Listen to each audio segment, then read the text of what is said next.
Hi నమస్తే అందరికీ. ఇప్పుడు ఏపీలో అసెంబ్లీ నియోజకవర్గాల్లో 174 నియోజకవర్గాలు ఒక ఎత్తు అయితే మిగిలిన పిఠాపురం నియోజకవర్గం ఒక్కటే ఒక ఎత్తు అని చెప్పాలి. ఎందుకు అనేది మనందరికీ తెలిసిందే. Open secret. జనసేనాపతి పవన్ కళ్యాణ్ గారు అక్కడ నుంచి పోటీ చేస్తూ ఉన్నారు. అక్కడ ఏ విధంగా అయినా సరే ఆయన్ని ఓడగొట్టాలి అనే విధంగా, మనమే విజయం సాధించాలి అనే విధంగా ప్రత్యర్థి పార్టీ అంటే వైసీపీ పార్టీ ప్రయత్నాలు చేస్తూ ఉందనేది. అయితే ప్రయత్నాలు సాధారణంగా చేస్తుంటే పర్వాలేదు, ఇప్పుడు ఓపెన్గా పోటీ పెడితే పర్వాలేదు.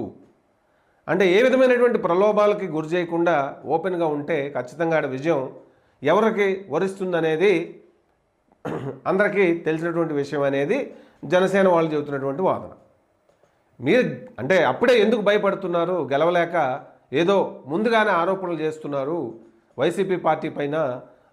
వైసీపీ పార్టీ చాలా ప్రెస్టీజియస్గా తీసుకుంది పిఠాపురం నియోజకవర్గాన్ని.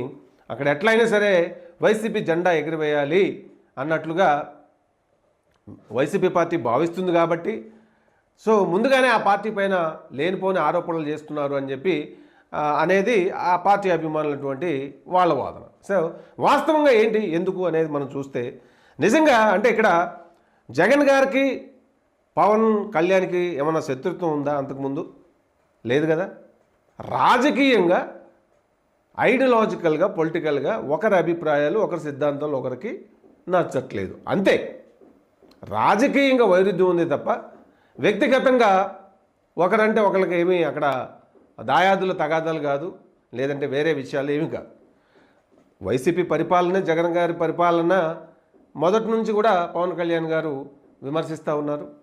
అలాగే మరి ఆయన్ని రాజకీయంగా విమర్శించకుండా గీతలు దాటేసి అవుట్ ఆఫ్ ది బాక్స్ అన్నట్టుగా ఆయన్ని రాజకీయంగా విమర్శించడం కంటే కూడా పవన్ కళ్యాణ్ని వైసీపీ పార్టీ వాళ్ళు వ్యక్తిగతంగా టార్గెట్ చేయడమే ఎక్కువైపోయింది. అది పార్టీ వైసీపీ పార్టీ ఎమ్మెల్యేలు కావచ్చు, మంత్రులు కావచ్చు, తరచుగా మాట్లాడే మరి రెగ్యులర్ సోషల్ మీడియాలో మాట్లాడేటువంటి అంటే ఇదైనటువంటి కొడాల నాని గారు కావచ్చు, లేదంటే మరి ఇంక్లూడింగ్ జగన్ గారు కూడా మరి ఈయన ప్యాకేజ్ స్టార్ అనడం, దత్తపుత్రుడు అనడం, మరి ఇంకా 3 పెళ్ళిళ్ళు 4 పెళ్ళిళ్ళు చేసుకున్నారంటూ ఇట్లా అంతా రాజకీయంగా అంటే కూడా ఇట్లా వ్యక్తిగతంగా టార్గెట్ చేసినటువంటి పరిస్థితే ఉంది. సో అలాగే కొన్ని సందర్భాల్లో కౌంటర్ ఇచ్చే నేపథ్యంలో పవన్ కళ్యాణ్ గారు కూడా కొంత మేరకు వెళ్ళినట్టు పర్సనల్గా ఇది చేసినటువంటి పరిస్థితి కూడా మనం చూడొచ్చు. సో మన తాడేపల్లి గూడెంలో చూసినటువంటి సభలో ఖచ్చితంగా వైసీపీ పార్టీని జగన్ గారి పరిపాలనను భూస్థాపితం చేస్తామంటూ గట్టి వార్నింగ్ కూడా ఇవ్వటం మనం చూసాం. సో మొత్తం మీద అంతకుముందు పిఠాపురం అనౌన్స్ చేయకముందు పవన్ కళ్యాణ్ గారు భీమవరం నుంచి పోటీ చేస్తామని చెప్పి చేయొచ్చు అని చెప్పి ఎక్కువ మంది ఎక్స్పెక్ట్ చేశారు, గెస్ చేశారు. రాజకీయ పరిశీలకులు కావచ్చు, పార్టీ కార్యకర్తలు అంతా కూడా. ఎందుకంటే భీమవరంలో ఓడగొట్టారు. అక్కడ చాలా 10,000 మార్జిన్తోనే 2019 ఏపీ అసెంబ్లీ ఎలక్షన్స్లో జనసేనాని అక్కడ ఓడిపోవడం జరిగింది పవన్ కళ్యాణ్ గారు. కాబట్టి ఇప్పుడు కూటమికి చాలా పాజిటివ్గా ఉన్నటువంటి వాతావరణం కనబడుతూ ఉంది. కాబట్టి కూటమి అధికారంలోకి రావచ్చు అనేటువంటి వాతావరణం వినపడుతుంది. కాబట్టి వీళ్ళ వైపు నుంచి చూస్తే చాలా ఎక్కువ సర్వేల్లో చూసినట్లయితే టీడీపీ కూటమే అధికారంలోకి ఏపీలో ఈసారి వస్తుందని చెప్పి ఎక్కువ సర్వేలు చెబుతూ ఉన్నాయి. అఫ్కోర్స్ కొన్ని సర్వేలు ఖచ్చితంగా మళ్ళీ జగన్ గారు మంచి మెజారిటీతో అధికారంలోకి వస్తారని చెప్పి కూడా మనం చూడొచ్చు. ఆ సర్వేలు కూడా రెండు వైపులా ఇట్లా నడుస్తుంది. అయితే మరి రాజకీయాలకు మించి ఇక్కడ ఏం జరుగుతుంది అనేది చూస్తే మరి మన అందరికీ తెలిసిందే. వ్యక్తిగతంగా పవన్ కళ్యాణ్ గారు జగన్ గారి పరిపాలన చాలా తీవ్రంగా వ్యతిరేకించినటువంటి పరిస్థితి చూడవచ్చు. సో ఒకవేళ వైసీపీ పార్టీ కనుక ఓడిపోతే దానికి కారణం 100కు 100% పవన్ కళ్యాణే అనే ఒక నమ్మకం వాళ్ళు నమ్ముతున్నారు. ఆ కారణాన్ని మనం ఎవరైనా కాదనగలరా?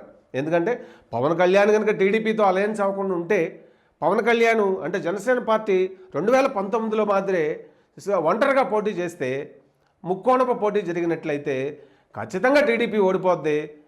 వైసీపీ అంటే మరి లాస్ట్ టైమే దాదాపు 17 లక్షల ఓట్లు జనసేన పార్టీకి పడ్డాయి.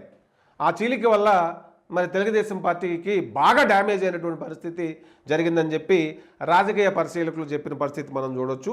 ఇంక్లూడింగ్ అప్పటి మరి ఆయన ప్రశాంత్ కిషోర్ గారు కూడా ఆయన ఎనాలిసిస్లో చెప్పినప్పుడు మనం చూడొచ్చు. సో ఇప్పుడు మరి ప్రశాంత్ కిషోర్ గారు ఆయన బయటకు వచ్చి కూడా జగన్ గారు గెలవటం అసాధ్యం, ఆయన అంటే కేవలం నవరత్నాలు అంటూ అవి అని చెప్పి డైరెక్ట్ క్యాష్ ప్రోగ్రాంలు కొన్ని పెట్టి మిగిలిన డెవలప్మెంటు అర్బన్ యూత్ మరి వాళ్ళగా ఉపాధి కల్పించే పనులు ఏమి చేయలేదు. కాబట్టి ఈ మధ్య అదొక పెద్ద న్యూస్ సంచలనం అయిన విషయాన్ని కూడా మనం చూడొచ్చు. అయితే ఎందుకు పవన్ కళ్యాణ్కి మరి ఇప్పుడు మనకు ఆడ వినపడుతున్నాయి, ఏది పవన్ కళ్యాణ్ ఓడించడానికి 1000 కోట్లు టార్గెట్ పెట్టుకున్నారు వాళ్ళు, వైసీపీ పార్టీ వాళ్ళు. వంగా గీత గారే ఆమె గెలుచుద్ది అని ఒక ఇది అంటే ఒక పిఠాపురం చుట్టూ చాలా ఇవి పుట్టుకొస్తూ ఉన్నాయి, రూమర్స్ పుట్టుకొస్తూ ఉన్నాయి. రోజుకో రూమర్ పుట్టుకొస్తున్న పరిస్థితిని మనం చూడవచ్చు.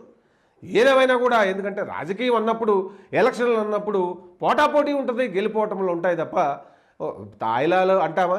తాయిలాలు అంటే కేవలం ఒక పార్టీయే తాయిలాలు ఇస్తుంది అని చెప్పి ఎవరిని నిందిస్తాం? అయితే తాయిలాల రేషియో ఎక్కువగా ఇంకొక పార్టీ ఇస్తుండొచ్చు. అది ఎవరిస్తున్నారు, ఎంత ఇస్తున్నారు, ఇప్పుడు ఏం చేస్తున్నారు అనేది ఏపీ ప్రజలు తీసుకుంటున్న వాళ్ళకి తెలుసు, ఇస్తున్న వాళ్ళకి తెలుసు, మీడియాలో కవరేజీ తెలుసు. అది ప్రత్యేకంగా చెప్పాల్సినటువంటి పరిస్థితి లేదు. సో మరి ఇప్పుడు అసలు పవన్ కళ్యాణ్ గెలిపిస్తారా పిఠాపురం ప్రజలు? ఒకసారి అంటే మరి తాయిలాలు ఎక్కువైతే గతంలో కూడా గాజువాకలో పవన్ కళ్యాణ్ ఓడగొడటానికి దాదాపు 200 కోట్లు ఖర్చు పెట్టారని చెప్పి పవన్ కళ్యాణ్ గారే విమర్శించడం ఆయన కామెంట్ చేయటం మనం చూసాం. మరి ఈసారి 1000 crores ఎట్లయినా సరే జనసేనని గెలవగలదు, వైసీపీ పార్టీ అధికారంలోకి వస్తుందా రాదా అనేది సెకండరీ అయినా కూడా పవన్ కళ్యాణ్ని ఓడగట్టడమే టార్గెట్గా మరి వైసీపీ జగన్ గారు ఆయన మిషన్ పవన్ కళ్యాణ్ డిఫీట్ అన్నట్టుగా చేస్తున్నారనే ఒక ఆరోపణ ఇటు కూటమి వైపు నుంచి మనకు వినపడుతుంది. నిజంగా అంత చేయాల్సిన పరిస్థితి ఉంటుందా? మరి నిజంగా నవరత్నాలు ఇంపాక్ట్ ఉండదా? అసలు అంటే వైసీపీ పార్టీకి ఏమాత్రం ప్రజలు ఆదరణ చూపరా? ఈ ఫ్యాక్టర్స్ కూడా మనం ఆలోచన చేయాలి కదా. ఎందుకుండదు? నవరత్నాలు చేశారు, ఆర్థికంగా కొన్ని వర్గాలని బలోపేతం చేసే ప్రయత్నాలు చేశారు. మరి వాలంటరీ సిస్టమ్ పెట్టి ప్రజలకి, గ్రామీణ ప్రాంతాల ప్రజలకి వాళ్ళ పెన్షన్స్ కావచ్చు, ప్రభుత్వ స్కీములన్నీ కూడా డైరెక్ట్గా వాళ్ళకి రీచ్ అయ్యే విధంగా కొంత చేశారు. కాబట్టి పాజిటివ్గా ఖచ్చితంగా కొంత ఉంటుంది. అయితే మరి ప్రతి పార్టీ కూడా గెలుపు ఓటములు కొన్ని నియోజకవర్గాలు ప్రెస్టీజియస్గా తీసుకునేటువంటి పరిస్థితి ఇప్పుడు కేవలం ఈ ఇదిలోనే కాదు, మనం అనేక సార్లు జరిగిన ఎన్నికల్లో గమనిస్తే కొన్ని నియోజకవర్గాలు స్పెషల్గా మనకు కనపడతాయి. మరి 2018 తెలంగాణలో చూడవచ్చు. కొడంగల్ తెలంగాణ మిగిలిన 118 నియోజకవర్గాల కంటే కూడా రేవంత్ రెడ్డి గారు పోటీ చేసినటువంటి కొడంగల్ అనేది మారుమోగింది సోషల్ మీడియాలో. మరి అలాగే 2019 ఏపీలో మనం చూసినట్లయితే మంగళగిరి నియోజకవర్గం అనేది మారుమోగింది. ఎందుకు? అక్కడ చంద్రబాబు గారి అబ్బాయి లోకేష్, ఆయనకు అప్పుడు మినిస్టరు, పోటీ చేశాడు, సీఎం కొడుకు, ఇట్లా అనేక ఫ్యాక్టర్లు ఉన్నాయి. సో ఓవరాల్గా అప్పుడు ఆ నియోజకవర్గం అట్లా మారుమోగింది. మరి రోజా గారు పోటీ చేసినటువంటి నగరి కూడా ఏమవుతుందో అనేటువంటి ఒక ఉత్కంఠ వచ్చింది. ఇట్లా ఇప్పుడు మరి పవన్ కళ్యాణ్ గారు అంటే రెగ్యులర్ పొలిటీషియన్స్ మాదిరి కాకుండా ఆయనకు ఒక ప్రత్యేకమైనటువంటి ఆదరణ ప్రజల్లో ఉంది. సినిమా ఫ్యాన్స్ ఉంటారు. రాజకీయంగా కూడా ఆయన ఏం చేస్తున్నాడు, ఏ స్టాండ్ తీసుకుంటున్నాడు అనేది ప్రజలు గమనిస్తూ ఉన్నారు. కాబట్టి ఈసారి ఆయన గెలిపించాలి అనే దృక్పథం మనం ప్రజల్లో చూడొచ్చు. చాలా పబ్లిక్ టాక్లు గమనించినట్లయితే మరి వైసీపీ పార్టీలో ఉన్న వాళ్ళు కూడా ఈసారి ఖచ్చితంగా మా పవన్ కళ్యాణ్ గెలిపించాల్సిందే, గెలిపించుకుంటాం మేము, ఆయన కోసం మేము ఆ పార్టీ నుంచి ఇటు వచ్చాము ఈసారి అని చెప్పి చెబుతున్న పరిస్థితి చూస్తూ ఉంటే మరి తాయిలాలు వర్సెస్ ఖచ్చితంగా అధికార పార్టీ కొంత గట్టిగానే అక్కడ ఫోకస్ పెట్టే అవకాశం అయితే ఉంటుంది. ఎందుకంటే పొలిటికల్గా చూసినప్పుడు చంద్రబాబు నాయుడు కంటే మనకి జనసేన పార్టీ పవన్ కళ్యాణ్ మూలంగానే ఎక్కువ డ్యామేజ్ జరుగుతుంది. ఆ పార్టీ పెరిగితే మనకే వైసీపీ పార్టీకే ప్రమాదం అనేటువంటి ఇట్లా వివిధ మరి అంశాలు వాళ్ళు ఆలోచన చేస్తున్నారు. కాబట్టి రాజకీయ పరంగా ఖచ్చితంగా పొలిటికల్గా మరి ఆయన్ని ఒకవేళ ఇప్పుడు కూటమి 3 పార్టీలు కలిసి పోటీ చేస్తున్నారు కాబట్టి పరిపాలన పైన కొంత వ్యతిరేకత ఉంది. కాబట్టి మరి వైసీపీ ఆలోచిస్తున్నట్టు, జగన్ గారు ఆలోచిస్తున్నట్టు పార్టీ అధికారంలోకి రాకపోతే ఓటమికి కారణం, వైసీపీ పార్టీ ఓటమికి కారణం 100కి 100%, 100కు 90% పవన్ కళ్యాణే. ఆయన కనుక టైఅప్ అవ్వకపోతే, అలయన్స్ అవ్వకపోతే ఖచ్చితంగా టీడీపీ ఒంటరిగా పోటీ చేస్తే ట్రయాంగిల్ ఫైట్లో అంటే వైసీపీ ఒంటరిగా పోటీ పడితే, టీడీపీ ఒంటరిగా పోటీ పడితే, 2019లో మాదిరి జనసేన కూడా ఒంటరిగా పోటీ చేస్తే ఖచ్చితంగా ఓట్లు చీలిపోతాయి. ప్రభుత్వ వ్యతిరేక ఓటు చీలిపోయి అటు మరి ఖచ్చితంగా వీళ్ళు ఉన్న సీట్లు చీల్చుకుని కొట్లు ఇదైపోతే 2019లో మాదిరే అంత మెజార్టీ రాకపోయినా ఒక 10-15 సీట్ల మెజార్టీతోనైనా సరే వైసీపీ పార్టీయే మళ్ళీ అధికారంలోకి వచ్చే అవకాశం ఉంటుంది అనేది వాళ్ళు మొదటి నుంచి వేసుకున్నటువంటి లెక్క. కాబట్టి ఇప్పుడు ఖచ్చితంగా ఆబ్వియస్గా మరి ఏ విషయాన్ని రాజకీయ నాయకులు ఒక ఇదితో తీసుకోవట్లా, వ్యక్తిగతంగా కూడా తీసుకున్న సందర్భాలు ఎక్కువైతా ఉన్నాయి. కాబట్టి సో ఆ వేళ చూసినప్పుడు పవన్ కళ్యాణ్ ఓటమి కోసం మరి ఎక్కువ ఫోకస్ పెట్టే అవకాశం, ఆయన ఓడించాలి, మా అభ్యర్థిని గెలిపించాలి, మా పార్టీ నాడు జెండా ఎగరవేయాలి అనే ఈ అంశాలు ప్రాతిపదికగా అక్కడ స్పెషల్ ఫోకస్ పెట్టే అవకాశం అయితే పుష్కలంగా ఉంటుంది. మరి ముఖ్యంగా తాయిలాల్ ఇంపాక్ట్ ఉంటుందా ఉండదా అంటే అటువైపు ఇటువైపు ఉంటుంది. ఇంకా వైసీపీ నుంచి ఇంకాస్త ఎక్కువగా ఉండొచ్చు, అది 100 కోట్లు కావచ్చు, 200 కోట్లు కావచ్చు. ఇటువైపు కూడా వీళ్ళు ఖర్చు పెట్టకుండా సుధపూసలాగా ఉంటారా, అది మనం నమ్మలేం కదా. ఖచ్చితంగా ఉంటుంది. ఆడ ప్రజలు ఎట్లా స్పందిస్తారు, ఇప్పుడు పిఠాపురం ప్రజలకి ఇది పెద్ద పరీక్ష. మొత్తం తెలుగు రాష్ట్రాల్లో కూడా మనం చూసాం, బీజేపీ అన్ని చోట్ల జెండా ఎగరవేస్తుంది. కానీ ఢిల్లీలో జస్ట్ 64 అసెంబ్లీ సీట్లు ఉన్నటువంటి చోట ఆమ్ ఆద్మీ పార్టీ గెలుస్తూ ఉంది. వాళ్ళకి తల నాకు కొట్టేసినట్టు ఉంటుంది. దాని ఇంపాక్ట్ ఇప్పుడు ఏంటో మనం చూస్తూ ఉన్నాం. ఏకంగా ఆయన తీసుకెళ్ళి పాపం జైల్లో పెట్టారు. ఆయన ఏదో ఇది చేశాడు, అది చేసే విధంగా అంటే రాజకీయ పరమైనటువంటి సందర్భాలు వచ్చినప్పుడు ఓట్ల సమయాల్లో మరి కొన్ని స్కాములు అంటామా, కొన్ని అంశాలను వాళ్ళు పూర్తిగా పొలిటికల్ కలరింగ్ ఎక్కువైపోతూ ఉంది.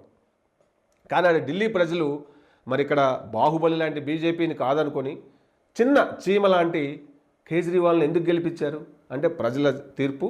వాళ్ళు ఎంత ప్రలోభాలు పెట్టినా, ఎంత చేసినా వాళ్ళు గెలిపించాలని డిసైడ్ అయితే బలాలు తాయిలాలు పనిచేయవు అని చెప్పడానికి మనకి ఢిల్లీ ఒక పెద్ద ఎగ్జాంపుల్ అని చెప్పొచ్చు.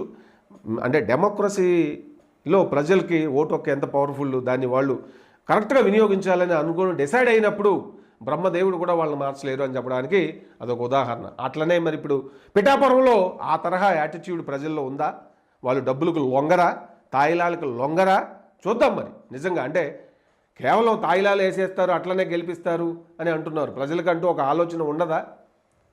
సో ఈసారి పిఠాపురం ప్రజల యొక్క నిజాయితీకి ఈ ఎన్నిక ఒక పెద్ద పరీక్ష కాబోతుందనడంలో ఏ విధమైన డౌటు లేదు. మరి తాయిలాలు తీసుకున్నప్పుడు మరి వాళ్ళకు కూడా జస్టిఫై చేయాల్సి ఉంటుందిగా. మరి దానికేం చేస్తారు వాళ్ళు?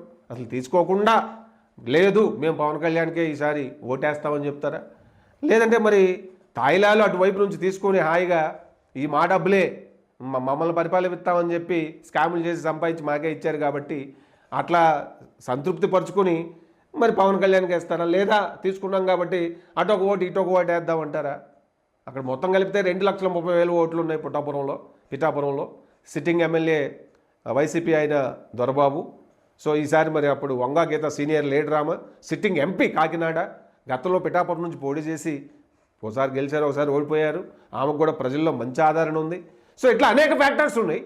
ఉన్నప్పటికి కూడా స్పెషల్గా ఫోకస్ పెడుతున్నారు కాబట్టి ఖచ్చితంగా ఓడగొడతాలి. ఓడగొడితేనే ఆయన మానసికంగా కుంగిపోతారు. అదే దాన్ని చూసి మనం సంతోషపడవచ్చు అనే ఒక విధంగా వాళ్ళు ఆలోచన చేస్తున్నారనే వీళ్ళ ఆరోపణ. మరి అది ఎంతవరకు కరెక్ట్ అవుతుంది అనేది మరి అది చూడాలి. పూర్తిగా అది కరెక్ట్ అని కూడా మనం చెప్పలేం. కానీ గెలుపు ఓటముల కోసం తీవ్రమైన పోటీ, ఎన్ని విధాల వీలైతే అన్ని విధాల, ఏ ఫ్యాక్టర్ ఉంటే ఆ ఫ్యాక్టర్ని అన్ని విధాల ఇటు టీడీపీ కూటమి అట్లాగే అటు వైసీపీ కూటమి ఉపయోగించే అవకాశాలు పుష్కలంగా ఉన్నాయి. సో ఇది పిఠాపురం ప్రజల యొక్క మనస్తత్వాలకు జరగబోయే పరీక్ష ఇది. చూద్దాం మరి విజయం ఎవరిని వరిస్తుంది ఏంటి అనేది చూద్దాం.